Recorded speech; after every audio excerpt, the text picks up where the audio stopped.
Sexualidad en tu propia voz.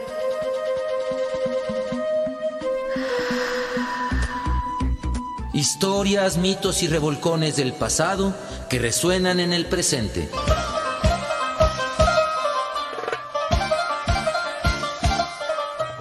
Sexualidad en tu propia voz. Históricamente orgásmico.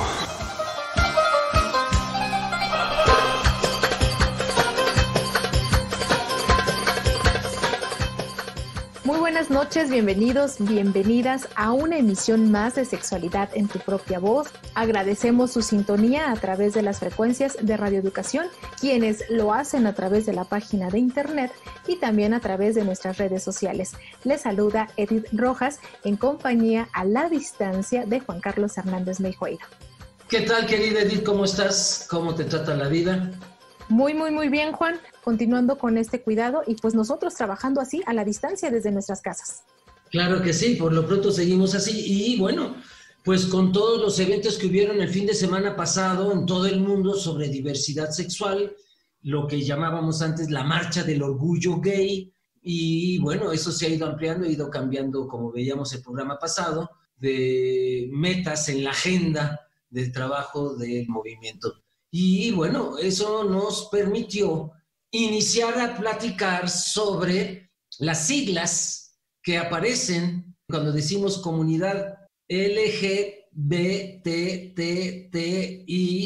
más lo que se sume esta semana, porque ya hay quienes están poniendo también a las personas asexuales en la bandera y también a las personas pansexuales. Entonces, bueno, pues es un evento para celebrar la diversidad, pero decíamos hace 8 días con nuestro querido invitado, que hoy se repite, que hay cosas que hay que definir. ¿Con quién estamos hoy, querida Edith?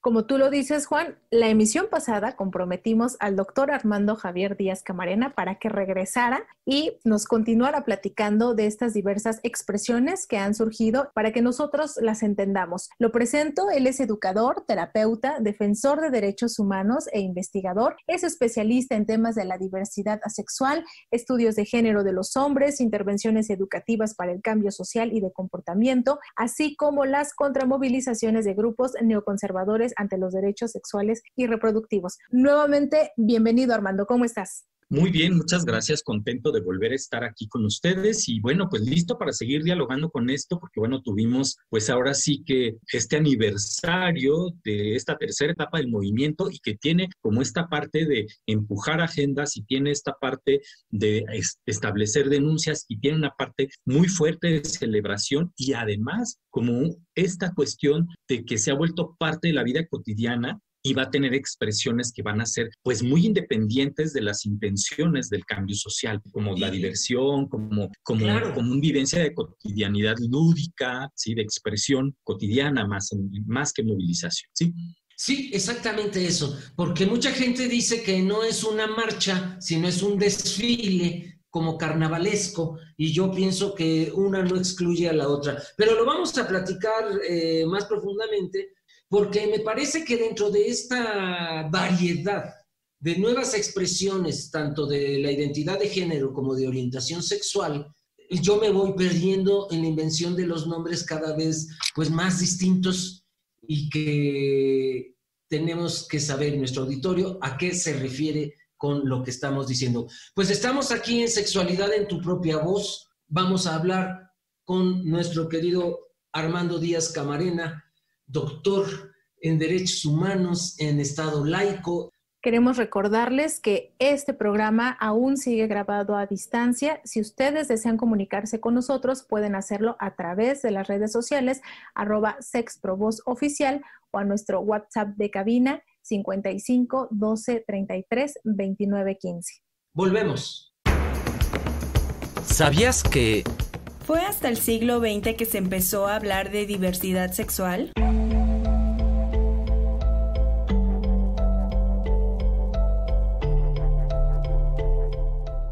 En general, el estudio de la sexualidad humana fue bastante tardío.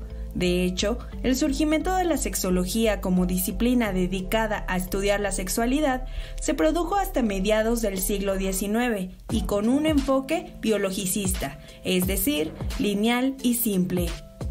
En ese entonces, la medicina estudiaba la sexualidad, pero siempre enfocándose en prácticas heterosexuales, dejando a un lado las homosexuales y autoeróticas, las cuales eran vistas como prácticas no saludables.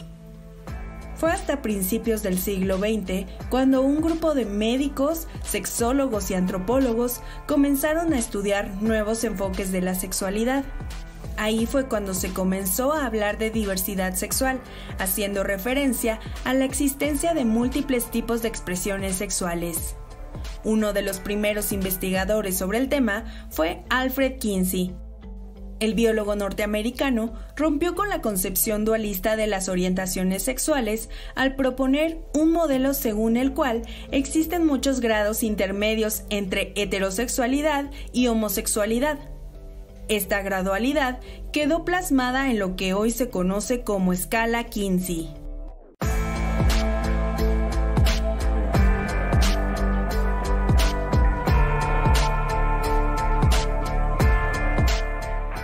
Del artículo de investigación La diversidad sexual de la Universidad Autónoma de Coahuila.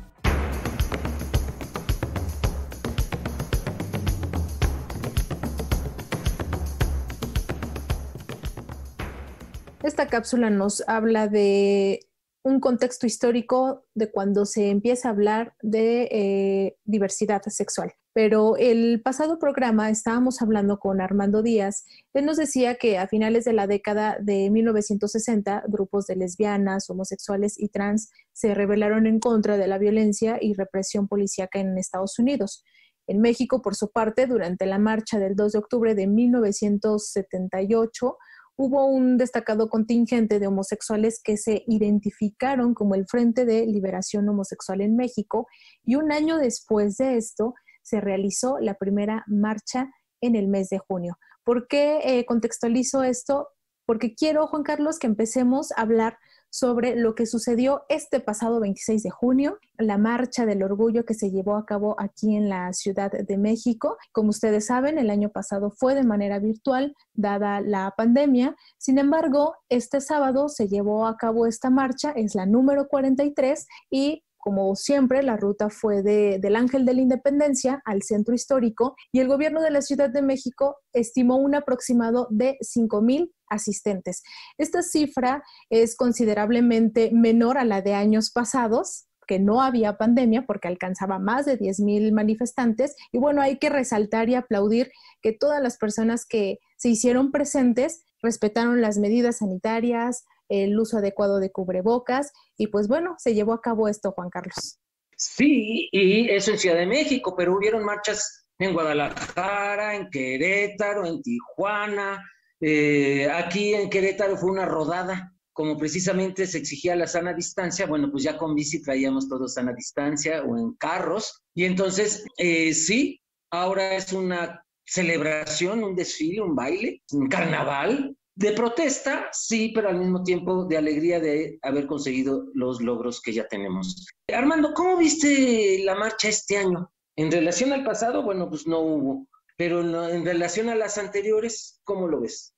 Una de las cosas es que efectivamente hubo marchas, y así, pues además de la Ciudad de México, en otras ciudades más pequeñas, pero incluso en ciudades del interior de los estados, y que entonces en todas hemos visto un poco el retorno de esta parte de los contingentes críticos, porque una de las cosas que perfiló esto fue el que no hubiera presencia de la parte que tiene que ver con el mercado de estas culturas de la diversidad sexual, es decir, que iban mucho más los militantes, la gente que está en la militancia, gente que está también en la vida cotidiana, en la celebración, y esto fue una cuestión, digamos, como particular que tuvo en relación a los años anteriores, y que entonces, bueno, algunas de las reflexiones han tenido que ver, digamos, con esta parte de marchas más politizadas comparadas con marchas con mayor presencia digamos, de los actores que tienen que ver con el mercado, ¿no? Con las empresas y demás. Estás Y hablando bueno, de los antros, de las cantinas, de los bares que han financiado muchos años carros las alegóricos marchas. y las marchas. Sí, por un lado ellos y por otro lado también como esta presencia, digamos, que, vamos, una de las cosas que ha pasado en la época de la globalización y que no es un fenómeno local, no es un fenómeno de México, sino que con la globalización una de las cosas es que esta identificación que había en los años 70, 80 con la izquierda se ha ido diluyendo, porque entonces a esta perspectiva donde ya se entra a una cuestión de una visión global donde, por ejemplo, las marchas locales se enlazan con marchas internacionales. Por ejemplo, aquí en Guadalajara, quienes organizan Pride están ligados a una red internacional que se llama Interpride, y que entonces este elemento de globalización va a tener una perspectiva distinta porque ya no va a ser el tema de la izquierda mexicana y va a ser esta parte donde es muy importante no solamente el tema de la parte política, porque ya la marcha ya no es donde se gestiona la cuestión de los derechos humanos. Es decir, las marchas incluyen los derechos humanos, pero no son el escenario ahora. No son como en aquellos momentos en donde era el espacio de denuncia. Ahora los espacios de la gestión de los derechos humanos están directamente con funcionariado público de instituciones. Hay instancias gubernamentales con las que vas directamente, donde se hacen procesos de denuncia de una manera formal, por escrito, donde se hacen espacios de interlocución. También la interlocución con el Estado es así ya en este momento, se forma parte de consejos ciudadanos, incluso hay gestión directa con los partidos políticos. Entonces, esta parte ha cambiado y que entonces parte de esta situación de quienes organizan las marchas, una de la perspectiva es ofrecerle a la audiencia que marcha un evento, porque el evento incluye un espectáculo, pero a lo mejor puede resultar como excesivo decirle espectáculo, sino que es la importancia de producir un evento que ellos entienden un evento a la altura de la gente, un evento con personalidades, un evento con un templete donde haya gente, que haya sí un espectáculo, donde haya gente reconocida, donde se leen pronunciamientos, pero está esta parte donde hay carros alegóricos, esta parte que está ahí, bueno, esta vez no estuvo, y entonces hay una cuestión, digamos, donde algunos comentan este proceso de reconectarse con una idea de la marcha más politizada. ¿Tú ves más politizadas las marchas, bueno, en este año? Sí. Yo no tuve la oportunidad de estar en ninguna, pero no me enteré si los negocios que pues lucran con la vida gay en esta ocasión estuvieron ausentes. Sí, ahora lo que decían es que estuvieron ausentes. Ahora, una de las cosas es primero, pues si son negocios lícitos no habría problema. Más bien tiene que ver con que todos los años se plantean temas que tienen que ver con los avances y demandas en temas de derechos humanos junto con esta parte de espectáculos. Y ahora más bien lo que pasó es que esta parte que tenía que ver con las empresas estuvieron más presentes en la parte virtual. ¿Sí? Así es. Entonces, al estar más presentes en la parte virtual, entonces quienes participaron en la parte física hablaban como de esta sensación diferente, pero que es una sensación, digamos, esta sensación de unidad es distinto cuando vas a la marcha y estás en la calle, que es como cuando estás en el antro, pero estás en la calle, que vas con tus amigos y es una expresión de la cuestión de la diversidad en un plano mucho más cotidiano, a cuando entre quienes están marchando hay un porcentaje más alto de quienes están en esta intención política que da una conexión diferente. Es decir, el sentirte que estás en un proceso de una movilización exigiendo derechos humanos genera una cohesión distinta. Entonces fue una de las experiencias que yo estuve observando en los comentarios de la gente, ¿no? Como esta nostalgia, ¿sí? Esta nostalgia en el pasado, que yo creo que tenemos que ser muy cuidadosos, porque por un lado no se puede desatender la parte política, se tiene que seguir planteando, pero podríamos caer en el riesgo de estar hablando como de la marcha pura y la impura, ¿sí me entiendes? Esta cuestión. Claro. Sí, pues esa cuestión como de pureza social, y yo creo que también tenemos que tener cuidado porque nosotros tenemos nuestros espacios de revisión personal terapéutica, hay espacios de gestión política de trabajo, formación ciudadana, y hay espacios de convivencia para la vida cotidiana. Entonces, esta parte de convivencia de la vida cotidiana, aunque estaba ahí, una buena parte de la cuestión, digamos, que tenía que ver con el evento espectáculo, estaba más en la parte virtual. Y entonces eso daba una cuestión de una presencia de visibilidad distinta de la parte política, que yo, entre algunos de los activistas, vi que eso apreciaban bastante, porque además una de las cosas que pasó no solamente tiene que ver con la marcha como manifestación pública, sino que hubo un proceso de trabajo que leí a algunos de los organizadores de plantear que la marcha es de quien marcha, que la marcha es autoconvocada y que entonces la marcha no es propiedad de nadie y que en este caso no se refiere a los bancos y las empresas, se refiere a comités organizadores que de repente convirtieron esto como en un espacio suyo y que entonces tiene que ver con cómo se fueron los comités haciendo como que las marchas fueran sus marchas y ellos decían, no, ahora la marcha no es de los comités, la marcha es de la gente que marcha. Ese yo creo que es una de las cuestiones importantes que pasó y que justamente el tema de que las empresas y los partidos políticos estuvieran mucho más en la parte virtual facilitó esto, ¿no? Y que es una experiencia interesante. Platicarle a la gente que no conoce la organización de la marcha, pues que ha habido pleitos al interior de los comités organizadores en las distintas ciudades, porque precisamente unos dicen que si es festiva la cosa, si hay música, baile, disfraces, se vuelve superficial, que se vuelve poco seria, poco política, y hay quienes dicen que no, que parte de la protesta es el desfile y el desmadre que se hace en las marchas gays, ¿no? Entonces, de esta polémica nos está hablando nuestro querido invitado Armando Díaz Camarena, porque parece que hoy, después de la pandemia, ganaron los organizadores que están a favor de contingentes más politizados que comercializados. Sí, Juan, y bueno, permítanme decirles, Armando, Juan, que esto que menciona el doctor, de decir que la marcha en años anteriores pues era de las organizaciones, de comités y creo que sí estuvieron presentes también este año, pese a que ya creo que bastantes personas siguieron la transmisión en los canales de televisión, como por ejemplo en el canal 11 o en el canal 14, pero hay que mencionarle a nuestro auditorio que el objetivo de esta marcha y que por supuesto es el tema central de este año es el reconocimiento de las infancias trans, que ya se ha estado hablando a lo largo de este año, años anteriores y también en este programa, y también el poner un alto a la violencia y crímenes de odio hacia los miembros de la comunidad. Sí se leyó un pliego petitorio y entre las peticiones que hacían estas organizaciones era que solicitaban a las autoridades que atendieran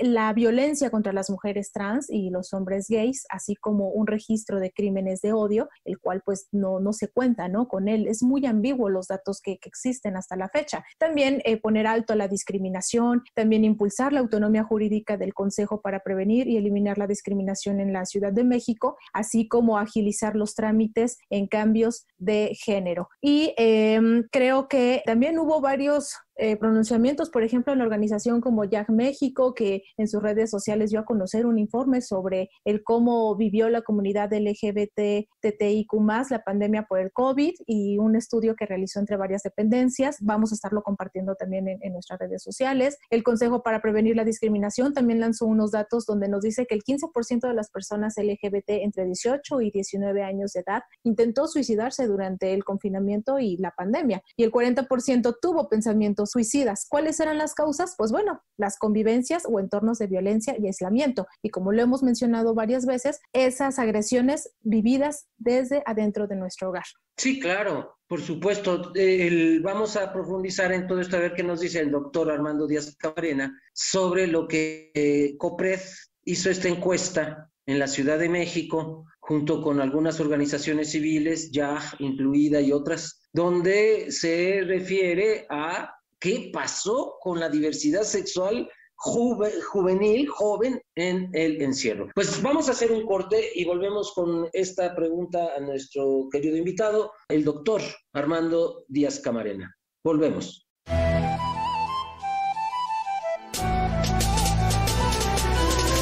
Te invitamos a participar a través de las redes sociales.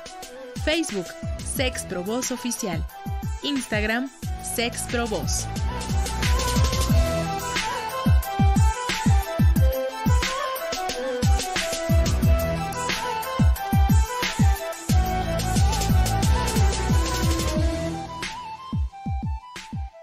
Acaban de escuchar cómo pueden ponerse en contacto con nosotros. No podemos contestarles de manera inmediata porque nos encontramos grabando desde nuestras casas. Sin embargo, pueden mandarnos sus mensajes a través de las redes sociales, también al WhatsApp de cabina. La contestación no es inmediata porque la persona que se encarga de pasarnos los mensajes lo hace unos días después, pero nosotros aquí los estamos leyendo. La emisión pasada hablamos con el doctor Armando Díaz Camarena sobre el Día Mundial de la Diversidad Sexual y a través de redes nos escribe Pérez Salomón. Hola, buena tarde. ¿Ya no regresará el programa al horario de las 7 de la noche? Ya lo hemos mencionado, Pérez Salomón, próximamente regresamos a nuestro horario habitual, esténse pendientes. Aún todavía no nos dicen para cuándo, pero próximamente ya nos estarán escuchando. Leonor Cayetano, saludos, los escucho en la radio. Felicidades por la información. No tenemos que entender nada, solo respetar la preferencia de cada ser. Bendiciones. Y Humberto Velasco, ¿incluye la poligamia? Nos pregunta Humberto Armando. Bueno, en el tema de las marchas estamos hablando básicamente de esta cuestión que tiene que ver con la orientación sexual y la identidad de género. El tema no es propiamente el que se trata otros. No encontraríamos problema con el asunto de la poligamia consensuada, digamos, que tiene que ver con esta parte de expresiones culturales en donde esto es un acuerdo familiar, por ejemplo, ¿sí? Donde la poligamia es una cosa asumida, que es diferente al tema de estas relaciones fuera de acuerdo, o sea, de estar en un acuerdo de exclusividad que se rompe, que es una lógica distinta. No es propiamente el objeto de reivindicación de la marcha. El objeto de reivindicación de la marcha tendría que ver más concretamente con esta cuestión de la heterosexualidad obligatoria y el binarismo sexual. También nos escribe Juan Manuel Olvera, comenta una publicación que hicimos diciéndoles que sufrimos un ataque malicioso desde la cual se reproduce nuestra señal en vivo en línea y que es manejada por un proveedor externo, por lo cual les hicimos la invitación a que nos escuchen a través de la aplicación para móviles y en TuneIn. Y Juan Manuel Olvera nos dice, México es uno de los países a nivel mundial más vulnerable a los ciberataques. El gobierno de la 4T ha hecho muy poco o casi nada en materia de ciberseguridad. El maestro Sosa Plata lo sabe. Tienen que poner manos a la obra, estaciones vanguardistas y donde se ejerce un periodismo de a de veras van a ser blanco de los ataques patrocinados por la derecha. Así que les agradecemos que ustedes comprendan esta situación por la cual estamos ahorita enfrentando en nuestra página, donde pueden ustedes escuchar nuestros programas, pero por el momento háganlo a través de esta aplicación o a través de nuestra página de Facebook, @SexProVozOficial, o la página de Radio Educación. Hay gente que no le gusta lo que decimos, querida Edith. No solo este programa, sino Radio Educación se ha caracterizado por ser de vanguardia y de avanzada en todos los movimientos sociales. Así que, pues es una lástima este ataque cibernético que estamos recibiendo, pero nos pone en la línea de la gente que, pues sabemos que quien nos ataque nace desde el fanatismo, la ignorancia, y tenemos que seguir diciendo lo que tenemos que decir, no lo podremos callar.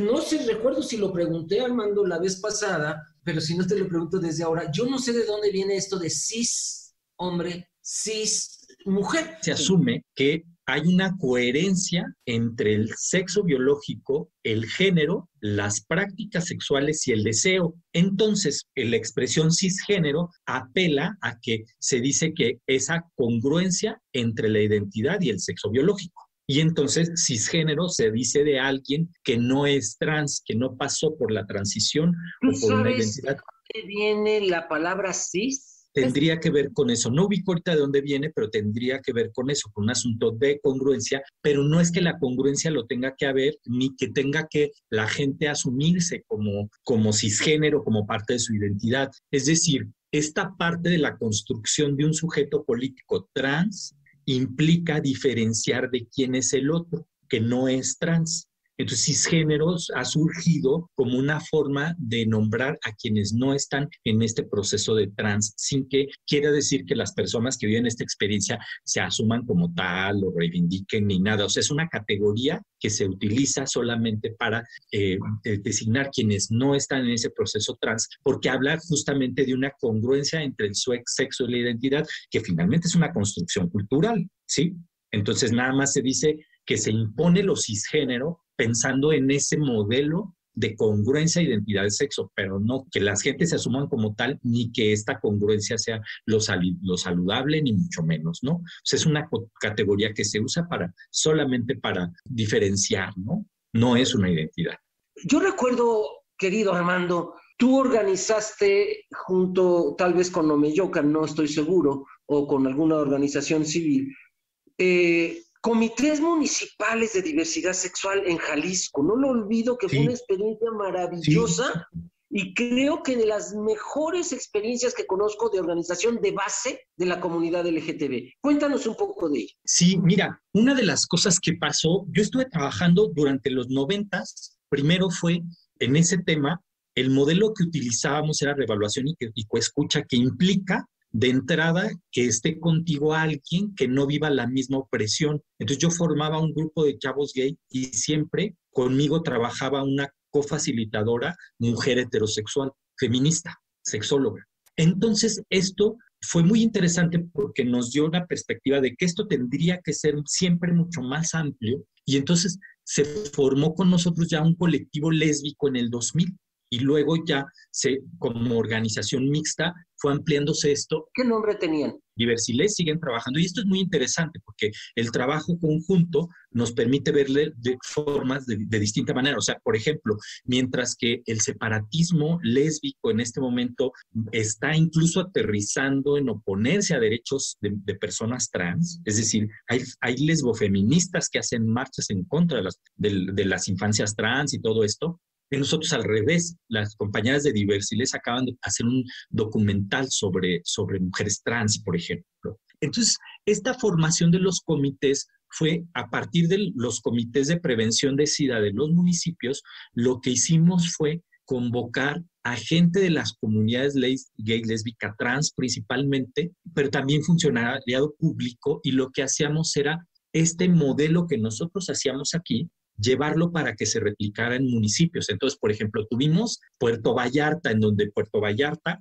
sabemos que es una zona muy abierta, pero hay problemas serios de tejido social. ¿Por qué? Porque es un lugar que la gente ve como de paso, como de vacacionar, donde la gente conservadora piensa que la gente de la comunidad de ahí es igual que ella conservadora, y que las cuestiones liberales son la gente que está de visita, y entonces no apoyaban suficiente a las familias, donde luego además, por ejemplo, el tejido social era vulnerable porque, por ejemplo, si alguien había adquirido VIH, se regresaba a su comunidad. Había como esta parte de no tener como raíz. Y, por ejemplo, incluso las amistades en temporada alta, todo el mundo tenía visita, y entonces las relaciones de amistad sufrían este lazo, ¿no? Entonces, es un tema muy particular en Puerto Vallarta. Entonces, el tejido de comunidad es susceptible en ese sentido, ¿no? O, sí, por ejemplo, pienso que pasa en muchos lugares turísticos, por ejemplo, Cancún. Sí, claro. Es una dificultad para construir comunidad. Cuando yo he estado allí, ellos hablan de esta parte que ahora mencionas de Vallarta. Sí, claro, es una cosa además, así. Te fuiste a municipios bien homofóbicos de Jalisco, sí. La Ciudad Guzmán. Cuéntanos cómo fue. Sí, mira, bueno, tuvimos como varias. Por ejemplo, teníamos uno de los procesos más interesantes fue Colotlán, la zona norte, muy aislada. Para llegar allá son como 5 horas. Está más cerca de Zacatecas. ¿No? Sí, entonces, por ejemplo, ahí me apoyé con un compañero de una organización de Zacatecas para hacer la intervención. Él nos apoyó en el acompañamiento para la intervención en zona norte. Por ejemplo, uno de ellos ya no están como organización, pero todavía nos da apoyos, y él trabaja, por ejemplo, con comunidad indígena de la zona norte. O luego, por ejemplo, nos tocó formar un colectivo en Tepatitlán, que es uno de los municipios más conservadores también, donde los chavos vivían proceso de resistencia. Como es muy cerca a Guadalajara, los jóvenes que tienen, y los adultos que tienen vehículo, pues se vienen los fines de semana a Guadalajara. Pero los chavos que económicamente no están tan bien se quedan allá. Y luego los chavos muy femeninos, que desde pequeños era muy evidente, ellos no tenían tanto la necesidad de salir de ahí porque era como ya su sexualidad muy conocida, o procesos, por ejemplo, en Lagos de Moreno, donde también hay mucha religiosidad muy fuerte, pero también hay un proceso importante de reflexión en términos sociales y de sexualidad. O sea, aquí quiero resaltar algo, querido doctor Armando Díaz Camarena, porque en general las experiencias que yo conocía de organización de la diversidad sexual eran muy urbanas, y de centros urbanos grandes, Tijuana, Monterrey, Guadalajara mismo, Ciudad de México, Acapulco, algo. Pero irse a los pueblos y organizar allá la comunidad, de veras me pareció un trabajo maravilloso, que te felicito, que ya lo hice muchas veces, pero lo vuelvo a hacer. Sí, es que fíjate que una de las cosas tiene que ver con el tema de lo familiar. Y esto va a tener que ver además con este asunto de los suicidios. Los suicidios va a tener que ver con que la gente tiene que aislarse de su familia, se va para pasar su proceso, asumirse, aceptarse, y en la familia hay un proceso de silencio. Entonces, claro, con la pandemia los regresas al lugar de donde están escapando. Bueno, una de las cosas que veíamos es que aquí no funciona esto de trabajar solo en la grande ciudad, sino que tienes que ir porque había un proceso de migración de estos pueblos hacia la ciudad para vivir bien. Pero te encontrabas con grandes contradicciones. Por ejemplo, ya los comentaba la vez pasada, en el pueblo campesino de la región Valles, en el municipio, en Etzatlán, los chavos, cuando venían a la ciudad, había muchas experiencias de menosprecio por el hecho de ser pobres y campesinos y no haber estudiado mucho.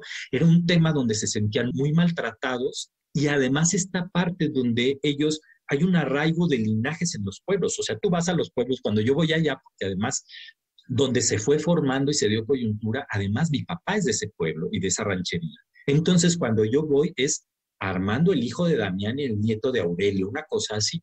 Entonces, acostumbrados a eso, para ellos era muy impactante tener un encuentro que pudiera sexual como positivo con alguien y que al otro día los desconociera. Era una cosa con la que ellos no podían, porque eso es algo que, si bien sabían que sucedía en su pueblo por el tema de que alguien lo guardara en el closet, aquí era parte de la cultura, se sentían como desechables. Entonces, estas experiencias donde ellos decidieron mejor empezar a reeducar a su comunidad y hacer un proceso de resistencia, pues es que la gente se va a las grandes ciudades porque está migrando de sus espacios, pero tenemos que transformar sus espacios de vida cotidiana, no las grandes urbes para que vayan a tener más espacios, sino sus espacios cotidianos para que no tengan que migrar, ¿no? Ese es un tema.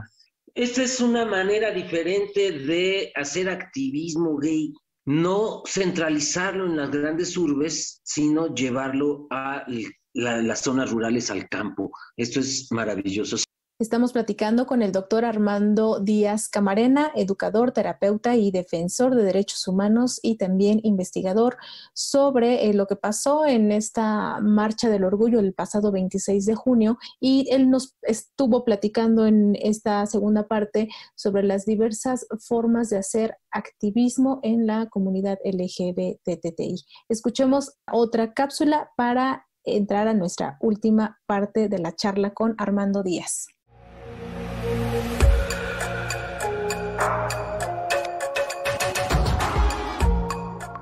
Es un hecho que no existe una única forma de vivir la sexualidad. Es por ello que es importante entender conceptos como diversidad sexual, identidad de género, orientación sexual y expresión de género.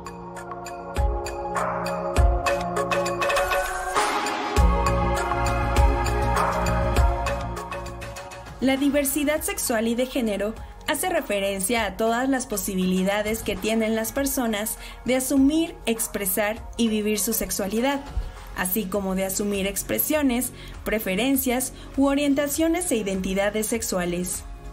La expresión de género es la manifestación del género de la persona.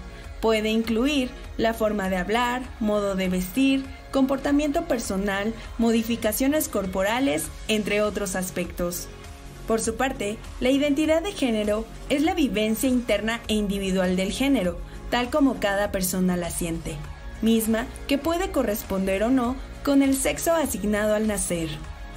La identidad de género suele desarrollarse entre los 18 meses y los 3 años de edad.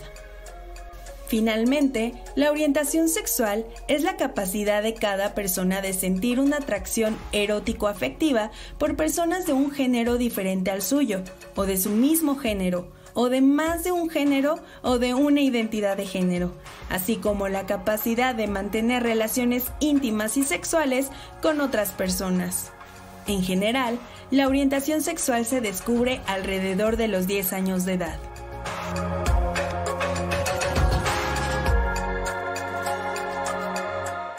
Del Glosario de la Diversidad Sexual, de Género y Características Sexuales del CONAPRED.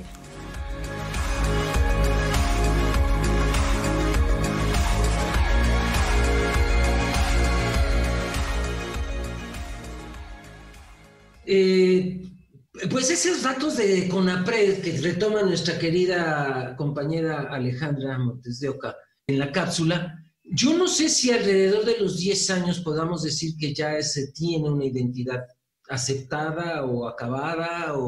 Yo incluso antes sabía que algo en mí era diferente. Tendría yo 7 años, 8 años, y yo sabía que me enamoraba de mis compañeritos. Entonces, desde el kinder yo me acuerdo que quise tener un novio. Estamos hablando de los 4 o 5 años de edad y se burlaban de mí de maricón. Creo que hay una variación, yo no sé bien de dónde CONAPRED lo toma, pero pues podemos preguntarle a nuestro experto invitado del día de hoy. Sí, mira, una de las cosas es que el descubrimiento se va a ir dando a lo largo de la vida.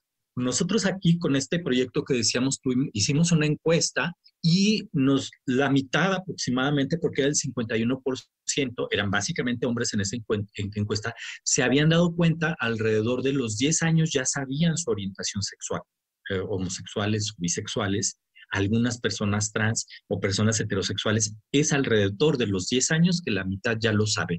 Pero esto se va a ir dando en distintas edades. Yo creo que está como incompleta en ese sentido un poco la referencia. Aquí en la encuesta sobre discriminación por orientación sexual e identidad de género, la ENDOSIG, de mismo CONAPRED, en este caso, por ejemplo, nos dice que entre las personas con orientación sexual disidente, el 18% respondió, 18.6% que siempre lo supo, y el 27.1% respondió que se dio cuenta durante la infancia. Y entre estos dos van a sumar alrededor de la mitad, y que yo creo que de ahí es un poco con estos datos, ¿sí? Y que, por ejemplo, de las personas que tienen una identidad de género no binaria, que pueden ser transgénero o que puede ser no binarias, agénero, de género fluido, el 9.9 dice siempre lo supo y 39.2 se dio cuenta durante la infancia. Entonces, alrededor de la mitad se da cuenta durante la infancia. Pero nos vamos a encontrar que entonces un porcentaje que se va dando cuenta durante la adolescencia. Si es una orientación sexual disidente es el 38% y de una identidad de género, digamos, que trastoca este binarismo sexual, el 22%. Y esto es importante checarlo, que son procesos como muy personales. Hay quienes lo niegan o luego hay quienes se van a dar cuenta en la adolescencia y van a sentir mucho conflicto. O por ejemplo, entre las personas trans que dices la mitad y luego solo el 22%, mientras que la orientación sexual es el 38%, también tiene que ver con la dificultad para entenderlo, que es el tema de que es más difícil de acomodar una disidencia de género. Pero entonces, tanto la encuesta como yo lo veo, más o menos en mi experiencia, es alrededor de la mitad, ya lo sabe durante la infancia, y sí podríamos pensar como unos 10 años de edad, pero no es que ahí se cierre y que va a seguir habiendo descubrimientos en el paso de la vida, y hay gente que lo descubre a veces de manera incidental, o sea, lo flexibiliza. Armando, y en cuanto a estos descubrimientos, que para mí es un descubrimiento, las nuevas expresiones, te pregunto, ¿hay una revolución del género? Porque pues es amplio el espectro de identidades y expresiones de género. Por ejemplo, ahorita al inicio de esta charla tú nos dices de género fluido, trans, nos mencionas otras palabras como, exacto, agénero, andrógino. ¿Nos puedes definir estos conceptos para que los entendamos? Sí, claro, sí. Lo primero es entender que va a haber dos dimensiones distintas. Uno es el nivel de lo político y otro es el nivel de la vivencia cotidiana. No siempre estas definiciones van a buscar un reconocimiento en el sentido político, ¿sí? Pero entonces, por ejemplo, en la medida en que se va cuestionando esta idea de que el género es algo biológico, entonces se van haciendo como más visibles unas expresiones que no tienen que aferrarse tanto a ser mujer o a ser hombre. Y entonces nos vamos a encontrar, por ejemplo, el caso de una compañera que es de género fluido, que entonces en su trabajo va como hombre, trae una coleta, le gusta y se mueve como hombre, sale a la bicicleta y también ahí le gusta salirse como hombre en estos espacios, pero en otros espacios de su vida cotidiana se vive mejor como mujer.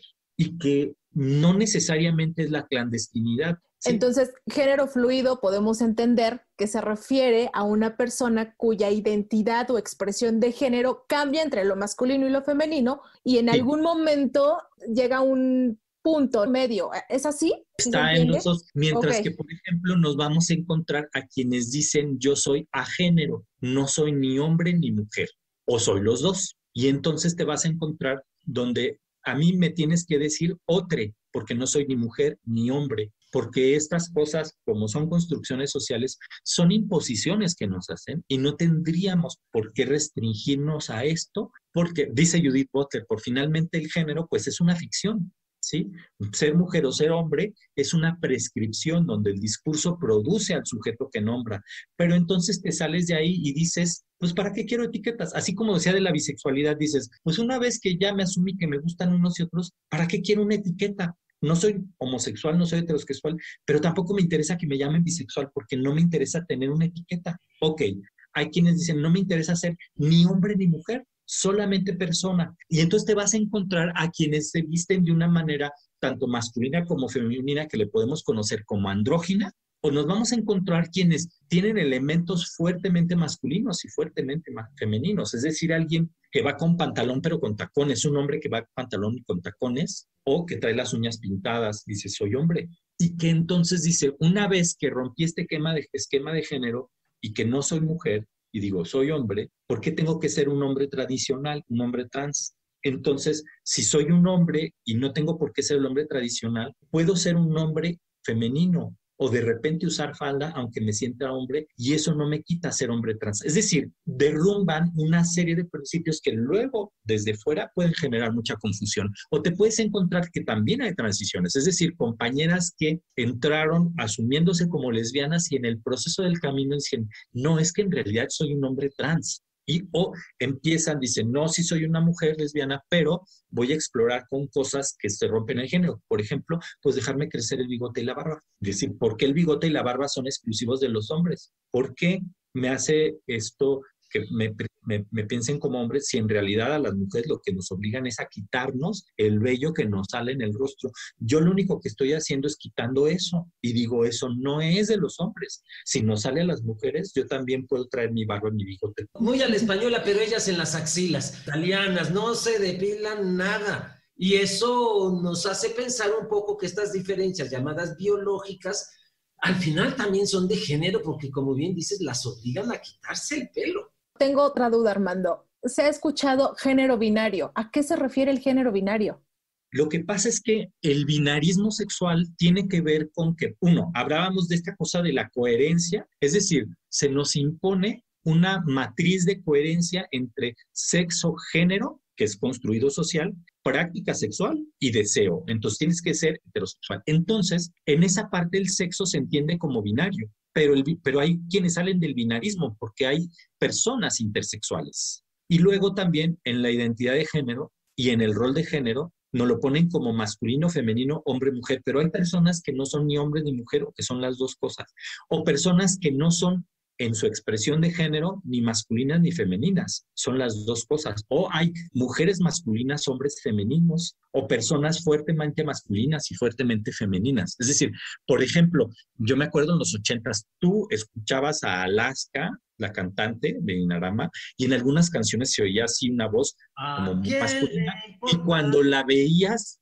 era fuertemente femenina, pero además no era una femenina como sutil, suave, sino fuerte. Entonces la gente juega con esto, o Boy George, que nunca se asumió como una mujer trans, sino como un hombre que le gusta esta parte de lo femenino en esa expresión, y que así pues ha habido otros artistas. Entonces, esta parte del binario tiene que ver con hombres tradicionalmente masculinizados pero lo no binario es que se sale de ese esquema, ¿sí? Hombres femeninos, hombres masculinos, hombres neutros, hombres andróginos, mujeres masculinas, mujeres femeninas, mujeres neutras, mujeres andróginas. Muy bien, qué interesante esta charla que se está terminando ya, porque pues hay un montón para hablar de esto, y eso que no nos fuimos a otras culturas, querido Armando, porque estaba leyendo que en el Kama Sutra hay 7 géneros. Hay mujer liebre, mujer venado, mujer vaca, hombre liebre, hombre venado, hombre vaca, y hay una mezcla de los dos. O sea, son 7 géneros de opción, y aquí nos estamos haciendo rollos. Pues podría ser, a lo mejor, y eso coincide más con hombre masculino, hombre neutro, hombre andrógino, hombre neutro, mujer masculina, mujer andrógina, mujer neutra. Es maravilloso. O sea, esta parte que en realidad, la realidad es menos binaria de lo que queremos. Es como, pues un lente verlo como de manera binaria, pero la realidad no es así. Y luego hay veces como muy complejas, porque, por ejemplo, cuando platicas con un hombre que es femenino, a veces es difícil distinguir, oye, ¿de veras será una cuestión que sea estrictamente que lo aprendió así? O también puede haber una cuestión biológica porque su voz es tan delgada que a lo mejor puede hacer una cuestión. O sea, es un tema que es complejo. ¿Por qué? Pues porque en lo biológico tampoco hay uno y otro. O sea, en lo biológico también hay estos estados intersexuales en donde, por ejemplo, en los genitales puede ser muy desarrollado los genitales macho y también el genital es hembra, ¿no? O sea, sí, por supuesto. Muy bien, entonces, pues tenemos que terminar, querido Armando. Gracias por haber estado esta noche. Seguiríamos 2 o 3 programas más y con un tequila, seguro 5. Así es, Juan, sí. Pero yo creo que más allá de la conceptualización, tenemos que aprender a vivir, a expresar nuestros sentimientos, nuestras emociones y no tener limitantes. Hay tanta diversidad sexual como seres humanos existimos. Seres humanos. Así es. Humanos. Muchas gracias, querido Armando. Muchas gracias y nos vemos pronto. Claro que sí. Buenas noches a todos y a todas. Gracias, Edith. Y muchísimas gracias a ustedes por estarnos escuchando. Así es, Juan. Les recordamos que tenemos una cita el próximo jueves a las 20:30 horas. Si desean volver a escuchar este programa, estará disponible a partir de mañana en nuestra página de Facebook o en iVoox. Nos encuentran como Sexualidad en tu propia voz. Hasta la próxima.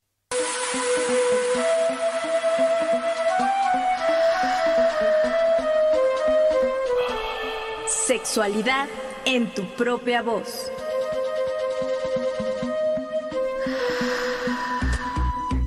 Historias, mitos y revolcones del pasado que resuenan en el presente.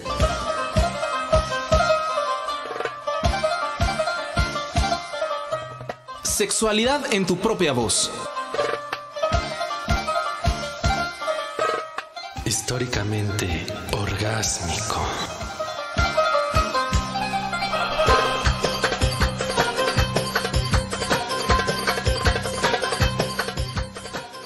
Agradecemos al público que nos sintonizó y a nuestro equipo de producción, Luis Luna, Alejandra Montes de Oca, Óscar Solís, Samantha Bautista y William Sandoval. Esta es una producción de Graciela Ramírez para Radio Educación.